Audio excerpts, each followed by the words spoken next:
Hello दोस्तों। तो हम लोग अपने बिजनेस रिजल्ट्स अपडेट 4 लेके आज प्रेजेंट हूँ मैं आप लोगों के सामने। तो ये हमारा बिजनेस अपडेट का 4th वीडियो है। एंड सबसे पहले इसमें हम लोग देखते हैं कि जो कुछ कंपनियों के रिजल्ट अभी आए थे, जिसमें सबसे पहले है 361 वैम। ये एक वेल्थ मैनेजमेंट की कंपनी है एंड पहले इनका नाम IIFL वेल्थ मैनेजमेंट लिमिटेड हुआ करता था। इन्होंने अपना नाम बदल करके 361 वैम कर दिया है। एंड इनका जो बिजनेस मॉडल है, सिंपल सा बिजनेस मॉडल है। ये लोग वेल्थ मैनेज करते हैं, ये लोग जनरली फाइनेंशियल प्रोडक्ट सेल करते हैं अपने क्लाइंट्स को, एडवाइजरी सेल करते हैं अपने क्लाइंट्स को। एंड इसके अलावा ये अपने क्लाइंट्स का पोर्टफोलियो मैनेजमेंट देखते हैं। तो इनका जो रिजल्ट आया, अच्छा रिजल्ट आया, सॉलिड रिजल्ट आया। इनका इनका हाईएस्ट एवर क्वार्टरली रिजल्ट है ये in terms of revenue, EBITDA, profitability and profit after tax. अगर आप इनका रेवेन्यू ग्रोथ देखेंगे तो 32% से ग्रोथ हुआ है। काफी शानदार रिजल्ट है। वेल्थ मैनेजमेंट कंपनियों के रिजल्ट आने शुरू हो गए हैं और देखते हैं इनका रिजल्ट काफी अच्छा है। तो इनका 32% से रेवेन्यू ग्रो हुआ है। एंड इसके अलावा अगर आप इनका प्रॉफिटेबिलिटी देखें तो वो भी 32% से ग्रो हुआ है। और अगर आप इनका प्रॉफिट आफ्टर टैक्स देखें तो उसमें 29% की ग्रोथ आई है। एंड जो इनका एनुअल रिकरिंग रेवेन्यू है उसमें भी 39% की ग्रोथ आई है। तो काफी शानदार परफॉर्मेंस है इनका। एंड अगली कंपनी के ऊपर हम चलते हैं। अगली कंपनी हमारी Pondy oxides and chemicals. And इनका जो रिजल्ट है ये भी एक्सेलेंट आया हुआ है। इनका बिजनेस मॉडल बहुत सिंपल सा है। ये लोग लेड एसिड बैटरी होती है उसकी रिसाइकलिंग का बिजनेस है इनका। जो हम अपने लेड एसिड बैटरी अपने घरों में जो यूज करते हैं, इन्वर्टर में प्लस जो गाड़ियों में यूज की जाती है, तो लेड एसिड बैटरी की रिसाइकलिंग ये लोग करते हैं। एंड वहीं से इनको रेवेन्यू जनरेट होता है। तो इनका रिजल्ट एक्सेलेंट आया। अगर आप इनका रेवेन्यू देखें तो रेवेन्यू 10% से ग्रोथ आया है। एंड रेवेन्यू ग्रोथ तो कम है, एवरेज ही है, 10% आया है। लेकिन अगर आप इनका प्रॉफिटेबिलिटी देखें तो 120% से प्रॉफिटेबिलिटी में ग्रोथ आया है, जबरदस्त ग्रोथ है। एंड अगर आप इनका पैट देखें तो पैट में 126% की ग्रोथ आई है, जबरदस्त ग्रोथ आई है। तो मीन्स इनका रेवेन्यू ग्रोथ तो एवरेज है, लेकिन प्रॉफिटेबिलिटी और पैट लेवल पर इन्होंने शानदार ग्रोथ दिखाई है। आगे चलते हैं हम लोग। एक और रिटेलर्स का फेवरेट स्टॉक है PVR आइनॉक्स, जो कि सिनेमा मल्टीप्लेक्स बिजनेस है। आप लोगों ने देखे होंगे PVR आइनॉक्स में, आप लोगों ने फिल्में जाके देखी होंगी। हर सिटी में ऑलमोस्ट इनके मल्टीप्लेक्सेज आपको मिल जाएंगे।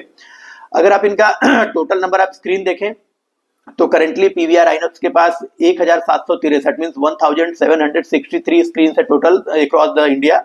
एंड जिसमें से आप देखेंगे इनके पास लगभग 355 मल्टीप्लेक्सेज हैं। 111 सिटीज में इनका प्रेजेंस है।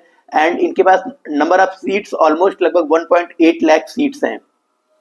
जो इनका रिजल्ट आया है अभी वो गुड बोल सकते हैं, अच्छा बोल सकते हैं, क्योंकि लास्ट के 2 क्वार्टर से ये लोग नेगेटिव रिजल्ट ये लोग दे रहे थे। इनका नेगेटिव ग्रोथ आ रहा था, लेकिन इन्होंने काफी दिनों के बाद अच्छा रिजल्ट, ठीक ठाक रिजल्ट दिया है। इनका जो रेवेन्यू ग्रोथ आया है लगभग 12% आया है। एंड इनका प्रॉफिटेबिलिटी ग्रोथ देखेंगे तो 143 करोड़ इनका प्रॉफिटेबिलिटी आई है, जो कि लास्ट क्वार्टर में, लास्ट Q2 में लॉस में थी। एंड अगर इनका प्रॉफिट आफ्टर टैक्स देखें तो उसमें भी अच्छा खासा जंप देखने को मिला है। 106 करोड़ का प्रॉफिट आफ्टर टैक्स आया है, जो कि लास्ट Q2 में लॉस में हुआ करता था। तो बिजनेस ओवरऑल ठीक ठाक परफॉर्म किया है। अगली कंपनी की तरफ हम चलते हैं, एमी ऑर्गेनिक्स, जिसका ब्लॉकबस्टर रिजल्ट है, बहुत शानदार रिजल्ट दिखाया इन्होंने। एमी ऑर्गेनिक्स ने भी अपना नाम बदल के एक्यूटास केमिकल्स कर दिया है। एंड एमी ऑर्गेनिक्स एंड एक्यूटास केमिकल्स एक ही कंपनी का नाम है। अगर इनका बिजनेस मॉडल देखें तो ये एडवांस फार्मा इंटरमीडिएट्स बनाते हैं लोग। एंड इसके अलावा एडवांस फार्मास्यूटिकल इंग्रेडिएंट्स भी ये लोग मैन्युफैक्चर करते हैं। केमिकल कंपनी है ये।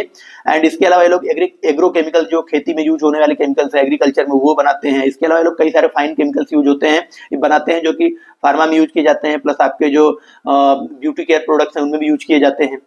तो इनका रिजल्ट अगर आप देखें तो इनका रेवेन्यू 25% से ग्रो हुआ है। इनका प्रॉफिटेबिलिटी 94% से ग्रो हुआ है, बहुत शानदार है। और इनका प्रॉफिट आफ्टर टैक्स अगर देखें तो 92% तो उसमें ग्रोथ आई है, बहुत बढ़िया ग्रोथ दिखाई है इन्होंने।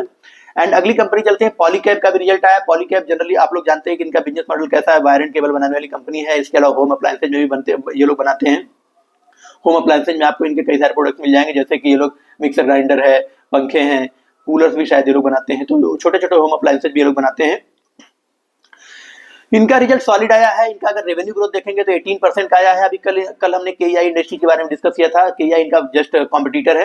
तो KEI इंडस्ट्रीज का भी रिजल्ट लगभग ऐसा ही आया था। उनका 19% का ग्रोथ आया था और पॉलीकैब का 18% का रेवेन्यू ग्रोथ आया है। प्रॉफिटेबिलिटी देखें तो शानदार ग्रोथ दिखाई इन्होंने, 56% की प्रॉफिटेबिलिटी ग्रोथ हुई है। एंड अगर आप इनका प्रॉफिट आफ्टर टैक्स देखें तो उसमें 55% से ग्रोथ आया है।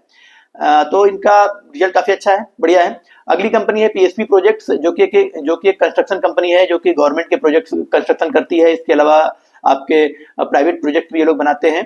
तो इसमें जो आपके रेजिडेंशियल कॉम्प्लेक्सेज हो गए, कॉमर्शियल कॉम्प्लेक्सेज हो गए, ये सब ये लोग बनाते हैं।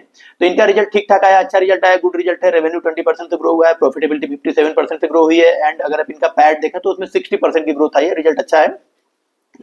इसके बाद अगली कंपनी की तरफ हम लोग चलते हैं, डालमिया भारत सीमेंट, जो कि एक सीमेंट मैन्युफैक्चरिंग कंपनी है और इंडिया की 4th लार्जेस्ट सीमेंट मैन्युफैक्चरर है ये कैपेसिटी वाइज। एंड इनका रिजल्ट काफी ठीक ठाक आया, काफी दिनों बाद इन्होंने अच्छा रिजल्ट दिखाया। इनका जो रेवेन्यू ग्रोथ आया 11% से रेवेन्यू ग्रो हुआ है, प्रॉफिटेबिलिटी 4x हो गई है, एंड इनका प्रॉफिट आफ्टर टैक्स देखें तो वो भी ऑलमोस्ट 4x हो गया है। तो काफी अच्छा रिजल्ट है डालमिया भारत सीमेंट का। इसके बाद अगली कंपनी है अतुल लिमिटेड। अतुल लिमिटेड का बिजनेस मॉडल थोड़ा सा कॉम्प्लिकेटेड है। ये लोग जनरली केमिकल्स मैन्युफैक्चरिंग कंपनी है, जो कि टेक्सटाइल के लिए डाइज एंड केमिकल्स बनाते हैं। इसके अलावा एग्री प्रोडक्ट्स के लिए एग्री केमिकल बनाते हैं। एंड ये इनके केमिकल्स बिजनेस के अलावा अतुल लिमिटेड में 9 और इंडस्ट्रीज है जो कि इसमें सर्व करती है, जैसे टेक्सटाइल बिजनेस है, केमिकल हो गया, और आपके ऑटो कंपोनेंट वाला सेगमेंट है शायद है, एंड कई सारे बिजनेस है जो कि अतुल लिमिटेड के अंतर्गत आता है। और ये कंपनी एक अहमदाबाद की रिप्यूटेड ग्रुप है, लाल भाई ग्रुप, उसकी एक कंपनी है। एंड इनका जो रिजल्ट आया है, अच्छा रिजल्ट इन्होंने दिखाया है। रेवेन्यू ग्रो हुआ है 11% से, प्रॉफिटेबिलिटी ग्रोथ आई है 21% से, एंड इनका प्रॉफिट आफ्टर टैक्स 31% से ग्रो हुआ है। अगली कंपनी सीएट लिमिटेड, जो कि एक टायर मैन्युफैक्चरिंग करने वाली कंपनी है। सीएट का रिजल्ट आया है, रेवेन्यू ग्रोथ आया 14% का, प्रॉफिटेबिलिटी 51% का, एंड प्रॉफिट आफ्टर टैक्स 53% का। तो इनका रिजल्ट भी आप कह सकते हैं कि अच्छा रिजल्ट इन्होंने दिखाया है। फिर अगला सनटेक रियलिटी के रिजल्ट के बारे में हम लोग डिस्कस करते हैं। सनटेक रियलिटी एक Mumbai based real estate developer है, जो कि कॉमर्शियल कॉम्प्लेक्सेज बनाते हैं, रेजिडेंशियल कॉम्प्लेक्सेज बनाते हैं, एंड अपने क्लाइंट्स को लोग सेल करते हैं। तो इनका रिजल्ट काफी अच्छा आया है। रेवेन्यू ग्रोथ अगर आप देखेंगे तो एक्सीलेंट रिजल्ट है इनका, बहुत बढ़िया रिजल्ट है। रेवेन्यू ग्रोथ 49% से आया है। इबिटा ग्रोथ इनका 108% से इनका इबिटा ग्रो हुआ है। अगर इनका ऑपरेटिंग प्रॉफिट मार्जिन देखें तो वो भी 31% है, जो कि काफी अच्छा है। एंड अगर आप इनका प्रॉफिट आफ्टर टैक्स देखें तो वो उसमें 41% की ग्रोथ आई है। एंड इनका डेट टू इक्विटी, इंटरेस्टिंग बात क्या है कि इनका डेट टू इक्विटी ऑलमोस्ट 0 है, 0.04 है। तो मींस इनकी कंपनी बिल्कुल डेट फ्री है, कोई कर्ज नहीं है। जनरली अगर आप देखें कि रियल एस्टेट कंपनियों के ऊपर हैवी कर्ज होते हैं, लेकिन सनटेक रियलिटी ऐसी कंपनी जिसके ऊपर कोई कर्ज नहीं है और ग्रोथ भी काफी शानदार है।